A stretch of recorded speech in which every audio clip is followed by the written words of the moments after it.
우리 며느리가 의사야. 어제도 용돈 100만 원 주더라고. 동네 친구들에게 며느리 자랑도 했었습니다. 그런데 다 거짓말이었습니다. 지금도 법원에 들어설 때면 가슴이 떨립니다. 극tab켜야 하나.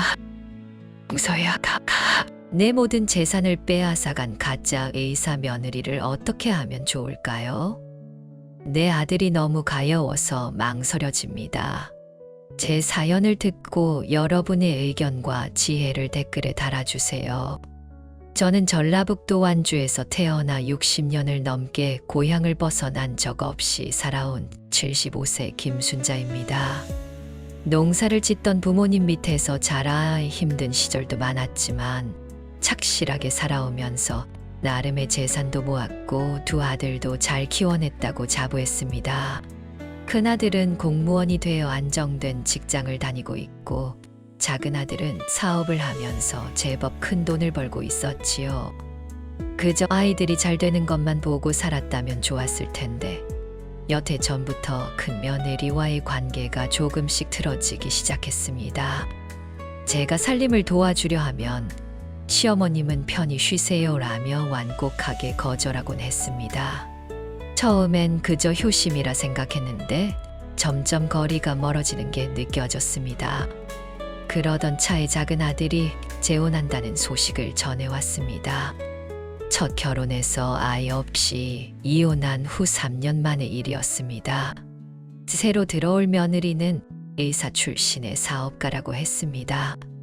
나이는 좀 있다고 했지만 똑똑하고 마음씨 고운 사람이라는 아들의 말에 기대가 컸습니다. 큰 며느리의 빈자리를 어느 정도 채워주지 않을까 했습니다. 첫 상견례 자리에서 본 작은 며느리는 정말 인상적이었습니다. 40대 중반의 나이였지만 차분하고 우아한 모습이 보기 좋았고 말도 조리 있게 잘했습니다. 어머님, 제가 의료 지식이 있으니 건강도 잘 챙겨드리고 효도하면서 살겠습니다. 그때만 해도 저는 몰랐습니다. 이 말들이 얼마나 교묘하게 짜인 각본이었는지를. 제 귀에 듣기 좋은 말만 골라서 하는 것이 얼마나 계산된 행동이었는지를. 지금 생각하면 그때 조금만 더 의심했더라면, 조금만 더 신중했더라면 하는 후회가 밀려옵니다. 하지만 그땐 정말 기뻤습니다. 큰 며느리와의 관계가 소원해진 것이 늘 마음에 걸렸는데 이제 작은 며느리라도 친하게 지내면서 위안을 받을 수 있겠다 싶었거든요. 게다가 의사 출신이라 건강도 챙겨주고 사업도 한다니 든든하기까지 했습니다. 그렇게 저는 순진하게도 새로운 가족의 등장을 반겼습니다. 작은 아들이 작은 며느리를 처음 소개했을 때만 해도 재혼이라는 게 조금 걸렸습니다. 하지만 그녀의 첫인상은 제가 가진 모든 걱정을 씻어내기에 충분했습니다. 명품 브랜드의 옷을 단정하게 차려입고 고급스러운 백을 든 모습이 눈에 띄었지만 과하지 않았습니다. 무엇보다 시어머니가 늘 저를 대하는 태도가 너무나 공손했지요. 어머님, 제가 늦게 이 집안의 며느리가 되어 죄송합니다. 하지만 더 잘하고 싶은 마음뿐입니다. 라며 눈물까지 글썽이던 모습이 아직도 선명합니다. 의대를 나와서 개인 병원도 운영하다가 사업으로 전향했다는 화려한 이력도 인상적이었습니다. 특히 요양병원 체인을 운영한다는 말에 더욱 신뢰가 갔지요. 작은 며느리는 매주 들르겠다며 약속했고 처음 한 달은 정말 그렇게 했습니다. 올 때마다 좋은 영양제며 건강식품을 한아름 안고 왔습니다. 어머님, 이건 제가 운영하는 병원에서만 구할 수 있는 특별한 거예요. 효과가 정말 좋답니다. 라며 건네는 약들은 값비싸 보이는 포장에 담겨 있었습니다. 처음엔 큰 며느리가 못마땅해 했습니다. 어머니, 너무 사치 부리는 거 아닌가요? 저희가 못해드린 게 많아서 그렇지만 이런 말들을 했지요. 그때 작은 며느리의 대응이 참 인상적이었습니다. 언니, 저는 그저 제 마음을 표현하고 싶을 뿐이에요. 부족한 점이 있다면 좋은 조언 부탁드려요. 라며 겸손하게 답하는 모습에 큰며느리도 할 말을 잃었습니다. 결혼식은 생각보다 조용하게 치렀습니다. 작은 며느리가 재혼이니 크게 하고 싶지 않다고 했지요. 하지만 하객들의 면면이 남달랐습니다. 의사, 병원장, 사업가들이 줄지어 와서 축하를 해주었고 선물도 호화로웠습니다. 그때 저는 우리 작은 아들이 참 좋은 사람을 만났구나 하고 생각했습니다. 시식이 끝나고 작은 며느리가 제게 귓속말로 한 말이 있습니다. 어머님, 이제부터 제가 효도하는 모습 잘 지켜봐 주세요. 그 말을 들으며 저는 가슴이 따뜻해졌습니다. 하지만 그 따뜻함은 오래가지 못했고 그 따뜻해 보이는 말 한마디까지 얼마나 치밀하게 계산된 것인지를 나중에야 알게 되었습니다. 결혼 후 한 달이 지났을 때였습니다. 작은 며느리가 저를 찾아와 봉투 하나를 내밀었습니다. 어머님, 매달 드릴 용돈이에요. 적은 금액이지만 저의 마음이라 생각해 주세요. 봉투를 열어보니 100만 원이 들어 있었습니다. 너무 많다며 거절하려 했지만 작은 며느리는 어머님께서 거절하시면 제가 너무 서운할 것 같아요 라며 애교 섞인 목소리로 말했습니다. 그때부터 생활이 완전히 달라졌습니다. 매주 일요일이면 어김없이 찾아와 맛있는 음식을 해주었고 집안 구석구석을 깨끗이 청소해 주었습니다. 특히 요양병원을 운영한다는 경험을 살려 제 건강관리를 꼼꼼히 해주었지요. 어머님, 이 약은 꼭 이 시간에 드셔야 해요. 제가 알람 맞춰드릴게요.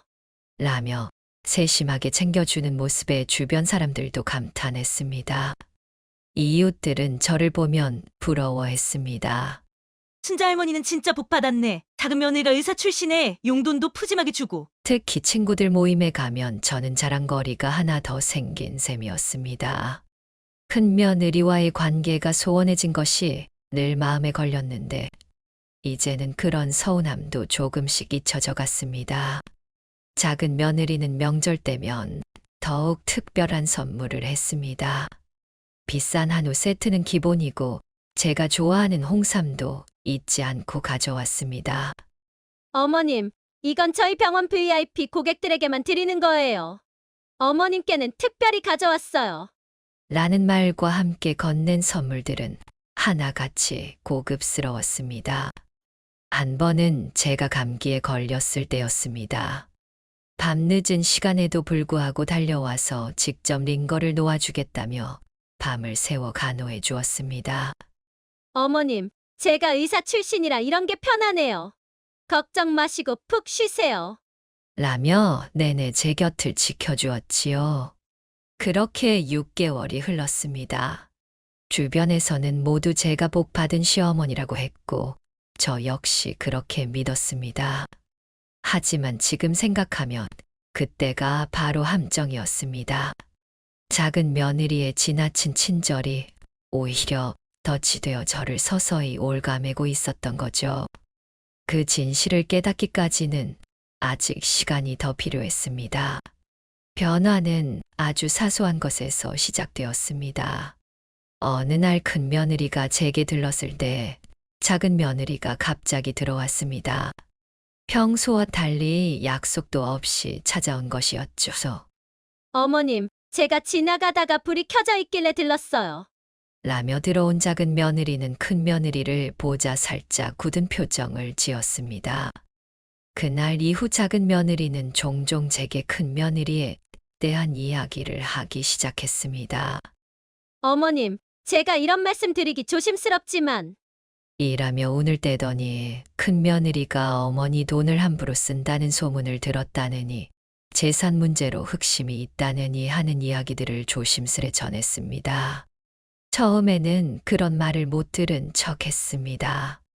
하지만 작은 며느리는 계속해서 비슷한 이야기를 들려주었고 점점 그 내용은 구체적으로 변해갔습니다. 어머님, 큰언니가 어머님 통장을 몰래 보려 했다는 얘기도 있던데 그러다 보니 자연스럽게 큰 며느리를 의심하게 되었고 큰아들 내외와의 관계는 더욱 서먹해졌습니다. 큰 며느리는 예전처럼 자주 찾아오지 않았고 전화도 뜸해졌습니다. 반면 작은 며느리는 더욱 자주 들르며 그 빈자리를 채워주었습니다. 어머님, 제가 있잖아요. 너무 서운해하지 마세요. 라며 위로하는 작은 며느리의 말이 그때는 참 따뜻하게 느껴졌습니다. 지금 생각해보면 그때부터 작은 며느리는 저를 다른 가족들과 조금씩 고립시키고 있었던 거죠. 이웃들도 달라졌습니다. 전에는 복받은 시어머니라고 하던 사람들이 이제는 큰 며느리는 얼굴도 안 비친다면서요? 라는 식의 말을 하기 시작했습니다. 그럴 때마다 작은 며느리는 세상이 달라져서 그래요. 요즘은 효도하는 며느리 찾기 힘들다면서요? 라며 은근히 자신을 부각시켰습니다. 그렇게 서서히 하지만 확실하게 우리 가족의 균열은 시작되고 있었습니다. 가족의 화합이 깨지고 불신이 자라나는 그 순간을 저는 그때 미처 알아채지 못했습니다. 작은 며느리가 재산 이야기를 꺼낸 것은 결혼 8개월쯤 지났을 때였습니다. 며느리가 평소처럼 주말에 찾아와 집안일을 도와주다가 갑자기 심각한 표정을 지으며 말을 꺼냈습니다. 어머님, 제가 드릴 말씀이 있어요. 요즘 노인분들을 노리는 나쁜 사람들이 많다고 하더라고요. 특히 어머님처럼 혼자 계시는 분들이 표적이 된다고. 평소의 다정한 말투와는 다른 진지한 어조였습니다. 이어서 작은 며느리는 자신이 아는 전문가를 소개하고 싶다고 했습니다. 제가 아는 변호사 선생님이 계신데 노인 재산 관리를 전문적으로 하시는 분이에요. 한번 상담이라도 받아보시는 게 어떨까요? 처음에는 거절했습니다. 나는 큰 아들이 알아서 해주고 있으니까 괜찮다고 했지요. 그러자 작은 며느리는 더욱 걱정스러운 표정을 지었습니다. 어머님, 죄송한 말씀이지만 가족이라고 다 믿을 순 없어요. 전문가와 상담하시는 게 좋을 것 같아요. 그렇게 며칠이 지나고 작은 며느리는 뉴스 기사들을 보여주기 시작했습니다. 자식들에게 재산을 빼앗긴 노인들의 이야기, 상속 문제로 고통받는 어르신들의 사연들이었죠. 어머님, 이런 일이 남의 일이 아니에요. 미리 준비하시는 게 좋아요. 결정적이었던 건 큰 며느리에 대한 이야기였습니다. 어머님 집에만 오면 언니가 통장을 자꾸 찾고 있던데 혹시 모르니 조심하셔야 해요. 이미 큰 며느리에 대한 의심이 자라난 저는 그 말에 귀가 솔깃해졌습니다. 결국 작은 며느리가 소개하는 변호사를 만나기로 했습니다. 제가 모시고 가겠습니다. 어머님 이제 걱정하지 마세요. 라며 작은 며느리는 환하게 웃었습니다. 지금 생각하면 그 미소 뒤에 숨겨진 계획이 보입니다. 하지만 그때의 저는 며느리의 걱정이 순수한 관심과 효심에서 비롯된 것이라 믿었습니다. 변호사와의 만남 이후 작은 며느리의 방문은 더욱 잦아졌습니다. 이제는 주말뿐만 아니라 평일에도 수시로 들렀고 매번 무언가를 들고 왔습니다. 비싼 영양제는 물론이고 고가의 건강식품, 한약까지 가져왔죠. 어머님, 이건 제가 특별히 구한 거예요. 다른 데서는 구하기 힘든 거랍니다. 특히 달라진 점은 제 건강 관리에 더욱 신경 쓰기 시작했다는 겁니다. 매일 아침 저녁으로 전화해서 약을 제때 먹었는지 확인했고 식사는 제대로 하고 있는지 꼼꼼히 체크했습니다. 어머님, 이제부터는 제가 직접 음식을 해다 드릴게요. 마트에서 파는 반찬은 위생이 걱정돼요. 그러면서도 은근히 제 외출을 제한하기 시작했습니다. 어머님, 요즘 날씨가 안 좋으니 제가 필요한 거 다 사다 드릴게요. 어머님, 경로당은 요즘 위험하다던데 가지 마세요. 라며 친구들과의 만남도 차단했습니다. 큰아들 가족과의 만남도 자연스레 줄어들었습니다. 작은 며느리가 오는 시간에 맞춰 큰 며느리가 방문하면 어머님, 제가 스페셜하게 준비한 건강식 드시다가 다른 음식 드시면 안 돼요. 라며 은근히 제지했습니다. 휴대폰도 자주 점검한다며 가져갔다가 돌려주곤 했는데 나중에 알고 보니 그 시간에 제 통화 내역을 다 살피고 주요 연락처들을 지워버렸더군요. 하지만 그때는 그저 작은 며느리가 휴대폰 관리도 해준다고 고마워했습니다. 심지어 제 은행 업무까지 직접 처리하겠다고 나섰습니다. 어머님, 은행 가시는 게 위험해요. 제가 다 해드릴게요. 통장과 도장을 맡기라는 말까지 했지만 그때만큼은 제가 거절했습니다. 그러자 작은 며느리는 서운한 듯한 표정을 지으며 어머님, 아직도 저를 못 믿으시는 거예요? 라고 말했습니다. 지금 생각하면 그때가 제가 마지막으로 제 의지를 보였던 순간인 것 같습니다. 그 후로는 작은 며느리의 말이라면 무조건 따르게 되었으니까요. 변호사를 다시 만난 것은 그로부터 2주 후였습니다. 작은 며느리가 어머님, 오늘 중요한 걸 좀 처리하셔야 해요. 서둘러 저를 데리고 나갔습니다. 평소와 달리 차에서도 말이 없더니 도착한 곳은 번듯한 법률사무소였습니다. 어르신, 이건 단순한 재산관리 신탁 계약서입니다. 요즘 노인분들이 많이 하시는 거예요. 변호사라는 사람이 어려운 말을 쏟아내기 시작했습니다. 신탁이니 위민이 하는 말들이 저에게는 그저 구름처럼 흘러갔습니다. 서류가 수십 장이나 되었는데 작은 며느리는 어머님, 제가 다 검토해봤어요. 걱정 마시고 사인하세요 라며 재촉했습니다. 잠시 망설이자 어머님, 이러다 시간 지나면 오늘 처리 못해요. 빨리 하셔야 해요 라며 서두르더군요. 법무사 사무실에도 들렀습니다.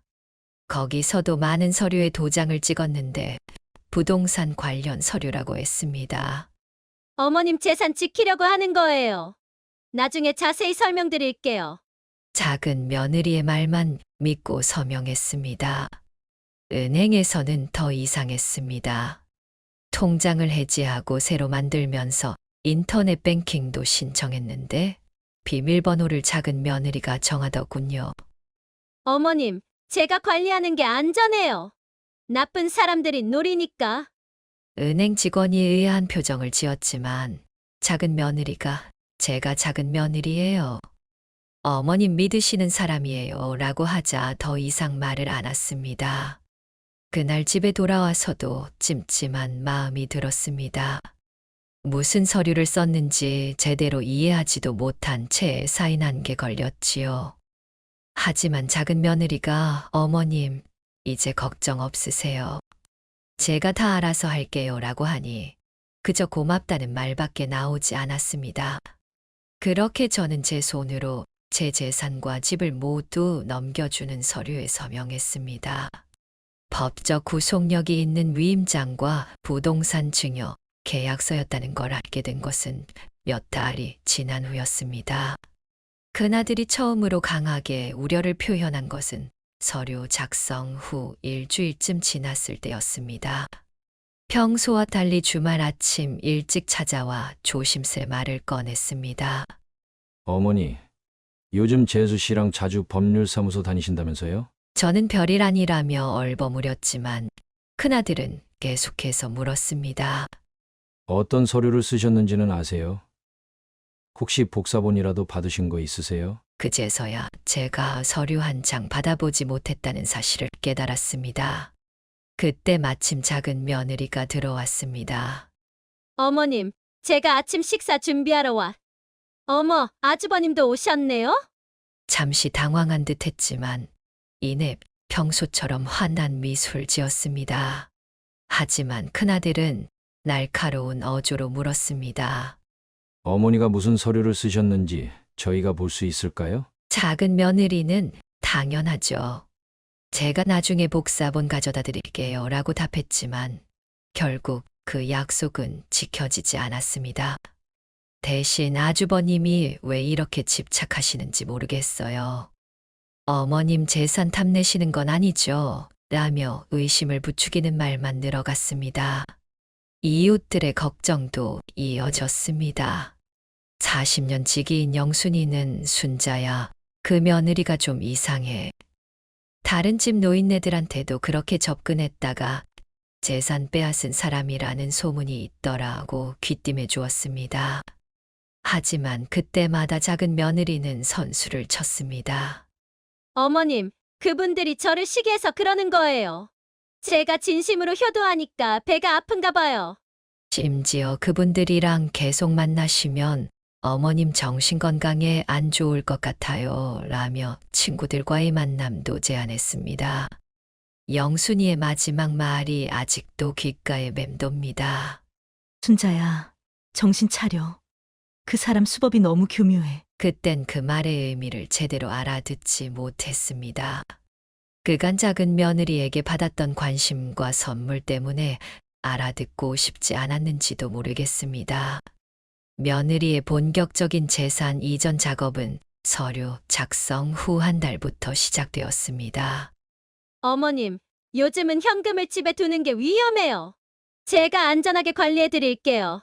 라며 제 통장에서 돈을 조금씩 빼내기 시작했습니다. 처음에는 100만 원, 200만 원처럼 작은 금액이었습니다. 어머님 생활비로 제가 관리할게요. 라는 명목이었죠. 그러다가 점점 금액이 커졌습니다. 어머님 좋은 투자처가 있는데 제가 대신 투자해 드릴게요. 이자가 정말 좋아요. 한 번은 은행 직원이 의심스러운 눈빛으로 저를 바라보며 물었습니다. 어르신, 정말 이렇게 큰 금액을 이체하시는 게 맞으신가요? 그때 옆에 있던 작은 며느리가 재빨리 끼어들었습니다. 제가 어머님 며느리예요. 다 상의된 거니까 걱정 마세요. 부동산도 하나둘 넘어갔습니다. 어머님, 이 건물은 세금이 너무 많이 나와요. 제 명의로 잠시 바꿨다가 나중에 다시 돌려드릴게요. 라며 꼬드겼습니다. 법무사 사무실에서 도장 찍을 때도 이건 형식적인 거예요. 실제 건물주는 당연히 어머님이세요. 라고 말했죠. 그러다 결정적인 순간이 왔습니다. 제가 살고 있는 집 명의를 바꾸자고 했을 때였죠. 어머님, 이러다가 큰아들 가족이 집을 팔아버릴 수도 있어요. 제가 잠시 보관하는 게 어떨까요? 평소처럼 달콤한 말로 설득했습니다. 은행 직원, 법무사, 부동산 중개사들이 모두 의아한 눈빛을 보냈습니다. 하지만 작은 며느리는 완벽한 대비를 해놓았더군요. 미리 작성해둔 위임장들을 보여주며 어머님이 원하신 거예요. 마음 편히 도와주세요. 라고 했습니다. 그렇게 한 달, 2달. 시간이 흐르면서 제 재산은 조금씩, 하지만 확실하게 작은 며느리 명의로 넘어갔습니다. 나중에 계산해 보니 50억이 넘는 재산이 그렇게 사라졌다고 합니다. 당시 저는 그저 우리 며느리가 잘 관리해 줄 거야 라는 믿음만 있었을 뿐, 변화는 집 명의가 넘어간 직후부터 시작되었습니다. 매달 꼬박꼬박 주던 100만 원의 용돈이 갑자기 끊긴 것이었죠. 어머님, 요즘 투자가 좀 안 좋아서요. 다음 달부터는 다시 드릴게요. 라는 말만 되풀이했습니다. 주말마다 하던 방문도 뜸해졌습니다. 전화를 해도 지금 회의 중이에요.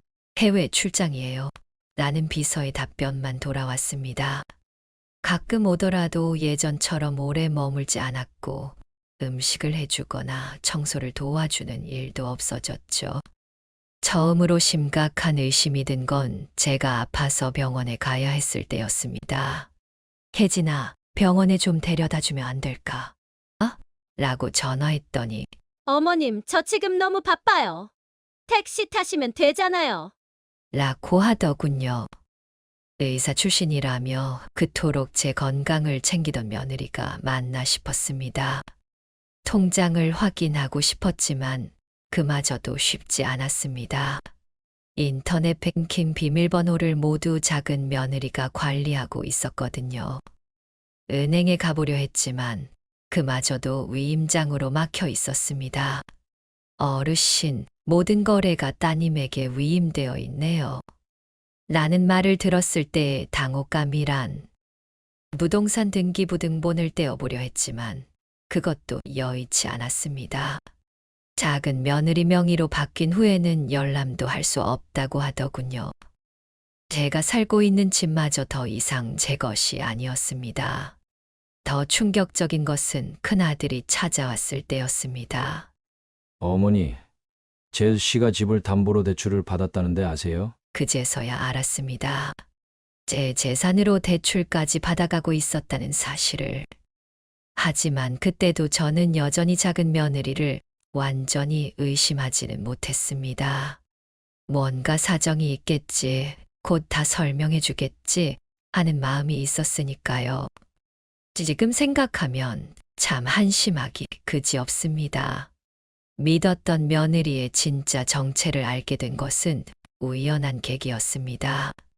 복지관에서 만난 한 할머니가 제 이야기를 듣더니 갑자기 창백해진 얼굴로 말했습니다. 혹시 그 며느리 이름이 송혜진인가요? 그 할머니의 사연은 저와 너무나 비슷했습니다. 의사 출신이라며 접근해서 신뢰를 쌓고 매달 용돈을 주다가 재산 관리를 해준다며 모든 것을 가로챘다는 거였죠. 심지어 할머니 댁 근처 다른 노인분들도 같은 수법으로 당했다고 했습니다. 그 사람 진짜 이름은 송혜진 아니에요. 김미영이라고 전국을 돌아다니면서 이런 짓을 일삼는 사기꾼이라고 하더라고요. 할머니의 말에 온몸이 떨려왔습니다. 더 충격적인 것은 경찰서에 가서 알게 된 사실이었습니다. 송혜진은 전국 각지에서 10건이 넘는 유사 범죄를 저지른 전과자였습니다. 매번 수법은 같았습니다. 돈 있는 노인을 물색해서 의사 출신 며느리로 접근하고 신뢰를 쌓은 뒤 재산을 빼앗아 달아난다는 거였죠. 제가 서명했던 서류들도 모두 가짜였습니다. 변호사라고 만났던 사람도 법무사도 모두 그들 조직의 일원이었다고 해요. 심지어 제 도장도 위조해서 여러 서류를 만들어냈다고 합니다. 서류 검토 결과 제 재산은 이미 여러 단계를 거쳐 다른 이름으로 바뀌어 있었습니다. 현금은 해외 계좌로 빠져나갔고 부동산은 다단계로 명의 이전이 되어 있어 추적이 거의 불가능한 상태였습니다. 경찰은 이런 수법이 요즘 늘고 있다고 했습니다. 노인들의 재산을 노리는 전문적인 사기 조직이라고. 게다가 법적으로 완벽하게 포장해서 피해 구제도 쉽지 않다고 했습니다. 그제서야 모든 것이 명확해졌습니다. 왜 그토록 서둘러 서류를 쓰게 했는지, 왜 가족들과 멀어지게 만들었는지, 모든 것이 처음부터 계획된 것이었습니다. 진실을 알게 된 후 큰아들 내외가 발벗고 나섰습니다. 그동안 제가 차갑게 대했음에도 불구하고 아들은 즉시 변호사를 선임하고 법적 대응을 시작했습니다. 어머니, 저희가 진작 막았어야 했는데 죄송합니다. 큰 며느리는 눈물을 흘리며 제 손을 잡았습니다. 그제서야 깨달았습니다. 제가 얼마나 어리석었는지, 진짜 가족을 얼마나 불신했는지를. 경찰 조사는 신속하게 진행되었습니다. 피해자가 저뿐만이 아니었기 때문이었죠. 전국 각지에서 비슷한 피해 신고가 이어졌고 피해 금액은 총 200억 원이 넘는다고 했습니다. 어머님의 진술이 중요합니다. 담당 형사는 말했습니다. 저는 떨리는 마음으로 모든 것을 증언했습니다. 처음 만났을 때부터 신뢰를 쌓아가는 과정, 서류를 쓰게 된 경위, 재산이 빠져나간 과정까지 진술할 때마다 부끄러웠지만 다른 피해자가 더 생기지 않게 하기 위해 꾹 참았습니다. 가족들은 증거 수집에 나섰습니다. 큰아들은 회사 휴가를 내고 은행과 부동산을 돌아다니며 관련 서류를 모았고 며느리는 이웃들을 만나 진술을 확보했습니다. 심지어 작은아들도 도움을 주었습니다. 처음에는 충격에 빠져 연락이 되지 않았지만 결국 경찰서에 나와 진술을 했습니다. 저도 완전히 속았습니다. 그 사람이 이혼했다는 것도 거짓말이었어요. 알고 보니 사기를 치고 도망간 거였어요. 하지만 가장 큰 위안은 가족들이 저를 원망하지 않았다는 것입니다. 오히려 어머니가 얼마나 힘드셨을까 하며 위로해 주었습니다. 보이지 않는 곳에서 그동안 제가 얼마나 큰 사랑을 받고 있었는지 그제서야 깨달았습니다. 이제부터는 저희가 어머님 지킬게요. 큰 며느리의 그 말에 저는 참았던 눈물을 터뜨리고 말았습니다. 경찰 수사가 진행되면서 충격적인 사실들이 하나둘 드러났습니다. 작은 며느리, 아니, 김미영의 진짜 정체는 더욱 끔찍했습니다. 그녀는 전국을 돌아다니며 이런 범죄를 저지른 전문 사기꾼이었습니다. 피해자만 해도 15명이 넘었고 수법도 항상 비슷했습니다. 재혼하려는 중년 남성을 찾아 접근한 뒤 의사 출신이라는 화려한 이력을 내세워 신뢰를 얻고 결혼 후에는 시부모의 재산을 노리는 것이었죠.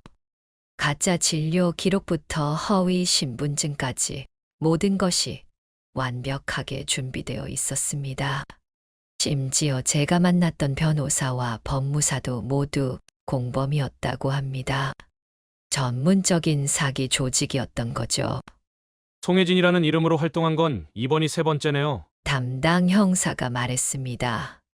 다른 지역에서는 박서연, 이지민 등 다양한 이름을 사용했다고 합니다. 그때마다 의사, 변호사, 교수 등 전문직으로 위장했고 모두 완벽한 위조 서류를 갖추고 있었습니다. 더 놀라운 것은 그녀가 실제로는 기혼자라는 사실이었습니다. 서울 강남에 호화로운 아파트를 가지고 있었고 남편과 자녀들도 있었다고 해요. 그들은 그녀의 직업이 재테크 전문가인 줄로만 알고 있었다고 합니다. 제 작은 아들은 이 사실을 알고 완전히 망가져 버렸습니다. 어머니, 저 때문에 제가 어머니를 이런 사기꾼에게. 라며 자책하는 아들을 보는 것이 저는 더 가슴 아팠습니다. 경찰은 이런 범죄가 점점 더 지능화되고 있다고 경고했습니다. 요즘은 법적으로도 완벽하게 준비해서 들어옵니다. 피해자분들이 스스로 서명하고 도장 찍은 것처럼 꾸미기 때문에 나중에 피해를 구제받기도 어렵죠. 그제서야 저는 깨달았습니다.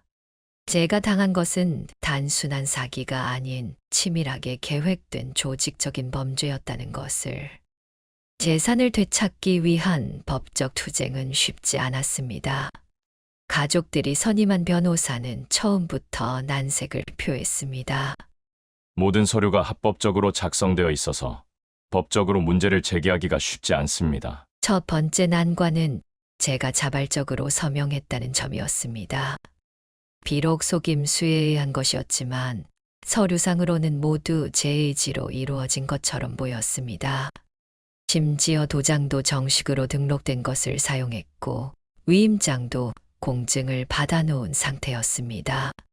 사기죄로 고소는 가능하지만 재산 회복까지는 시간이 오래 걸릴 수 있습니다. 변호사의 말씀이었습니다. 특히 현금은 이미 해외 계좌로 빠져나가 추적이 어렵다고 했고 부동산도 여러 단계의 명의 이전을 거쳐 선의의 제3자에게 넘어간 상태라 회수가 쉽지 않다고 했습니다. 그래도 포기할 수는 없었습니다. 경찰에 고소장을 접수하고 동시에 민사소송도 제기했습니다. 매일같이 법원과 경찰서를 오가며 진술을 하고 증거를 제출했습니다. 그나들은 회사에 휴가를 내고 전국을 돌아다니며 다른 피해자들을 만났습니다. 어머니 혼자의 싸움이 아닙니다. 우리가 힘을 합치면 반드시 이길 수 있어요. 피해자 가족들과 연대하여 대책위원회도 꾸렸습니다.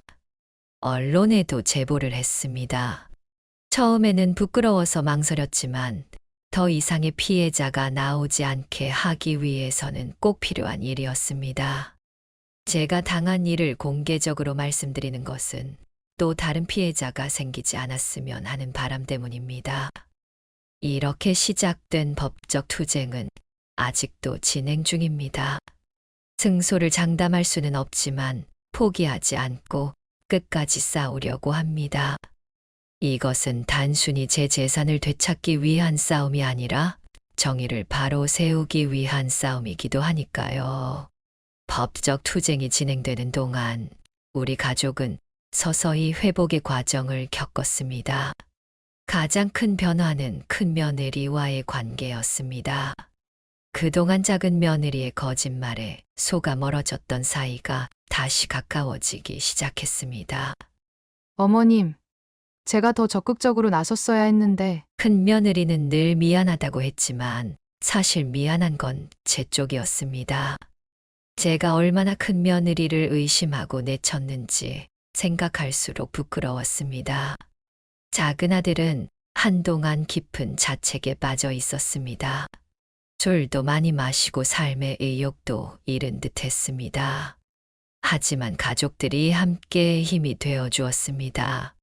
큰아들이 매일 전화하고 찾아가서 위로했고 큰 며느리는 작은 아들의 식사를 챙기며 동생처럼 돌봐주었습니다. 엄마가 아들 탓하지 않아. 엄마도 똑같이 속았잖아. 제가 이렇게 말하면 아들은 더 서럽게 울었습니다. 하지만 그 눈물이 오히려 치유가 되었는지 조금씩 일상으로 돌아오기 시작했습니다. 이웃들과의 관계도 달라졌습니다.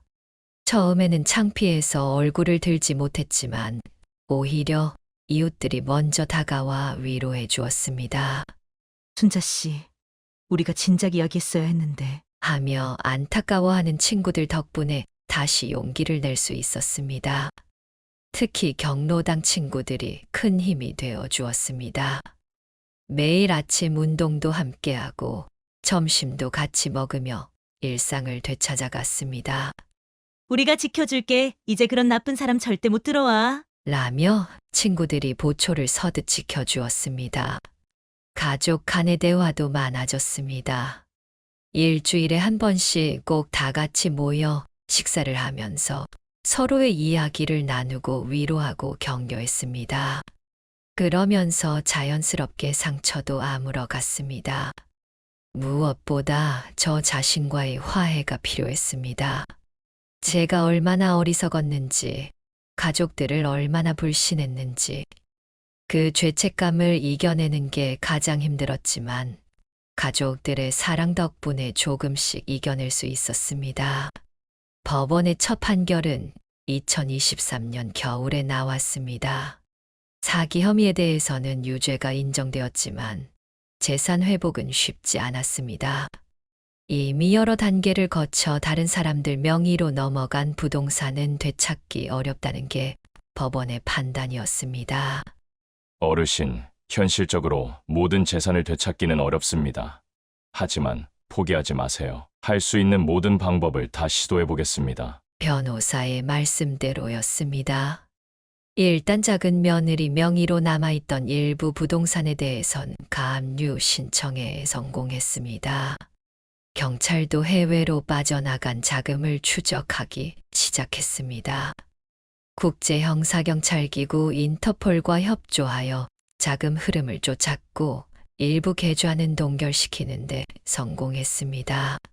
시간이 걸리겠지만 포기하지 않고 끝까지 추적하겠습니다. 담당 형사의 말에 희망이 생겼습니다. 하지만 현실은 녹록지 않았습니다. 50억이 넘는 재산 중에 실제로 회수할 수 있는 금액은 10억 정도에 불과했습니다. 그나마도 소송 비용과 변호사 비용을 제하고 나면 실제 받을 수 있는 금액은 더 줄어들 것이라고 했습니다. 특히 제가 살던 집을 되찾는 것이 가장 어려웠습니다. 이미 2번의 매매를 거쳐 다른 사람 명의로 넘어간 상태라 법적으로는 선의의 제3자를 보호해야 한다는 것이었습니다. 결국 제가 40년 넘게 살아온 집을 포기해야 할지도 모른다는 현실에 마주해야 했습니다. 그래도 희망은 있었습니다.